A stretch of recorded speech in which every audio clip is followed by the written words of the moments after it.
So we've talked about quite a few things, right?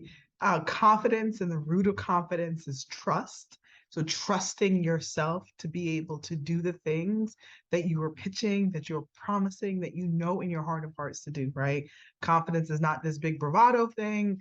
It is literally trusting yourself and your ability and your receipts. And so today I want to talk to you about the 6 types of courage that I learned from the Wishing Well Today Foundation. And so there's 6 types of courage. I didn't know that, right? Just like I didn't realize until I learned the process that there are actually 14 components to mindset.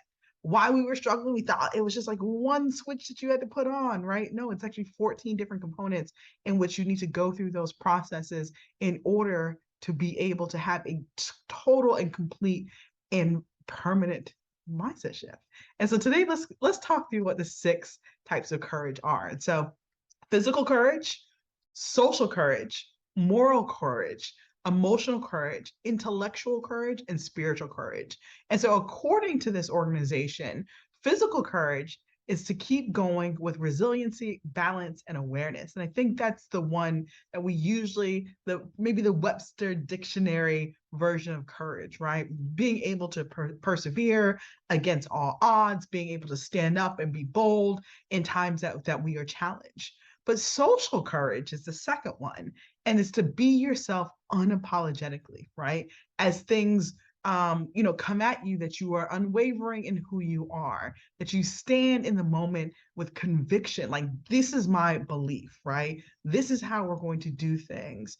And so physical courage and then like social courage. And then moral courage is doing the right thing even when it's uncomfortable and unpopular, right? Which is literally kind of a step deeper than like social courage. It's being yourself unapologetically.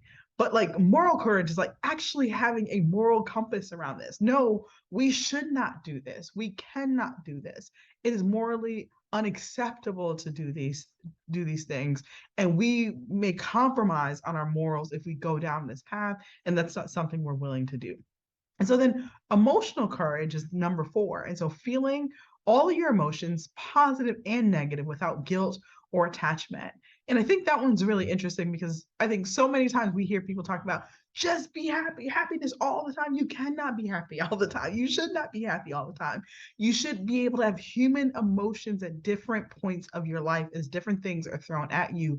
And as a human, you have a full range of emotions that you should be able to feel and be able to process in and out of as the needs fit, right? And so physical courage, social courage, moral courage, and then emotional courage, whether it's positive or it's negative.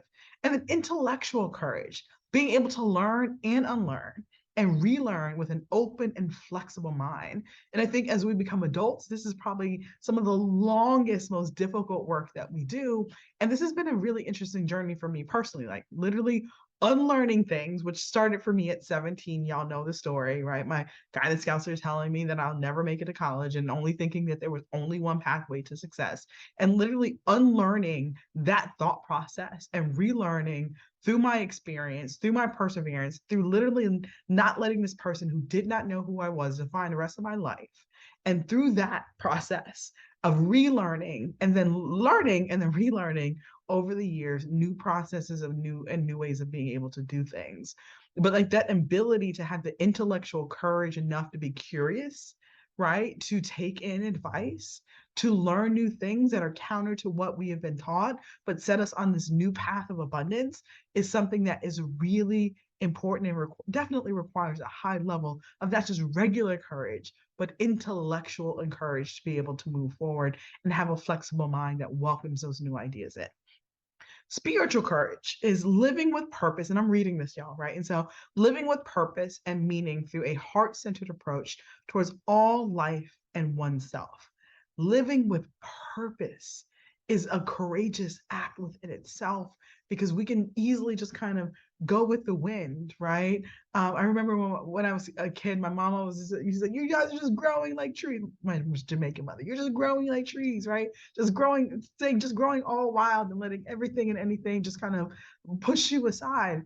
And like, no, having the purpose to live, having the courage and spiritual courage to live with purpose and meaning through a heart centered approach towards your life and oneself. And so those are the 6 types of courage: physical courage, social courage, moral courage, emotional courage, intellectual courage, and spiritual courage. Which one are you tapping into today? What are you learning and relearning and unlearning at the same time? How do you stay unapologetically yourself? And then how do you do the right thing and be unwavering in your moral courage? And then how do you tap into all parts of your emotions so that you can literally be a human being and not a real robot, right? Or only be focused on one set of emotion when there's all this full range that you actually want to be able to feel so that you're better connected to yourself and your body. And then how are you like tapping into your spiritual courage of living with purpose and meaning from a heart-centered approach? Let me know in the comments how you feel about this, if this is your first time learning about the 6 types of courage, and which ones are you tapping into in this moment. Bye.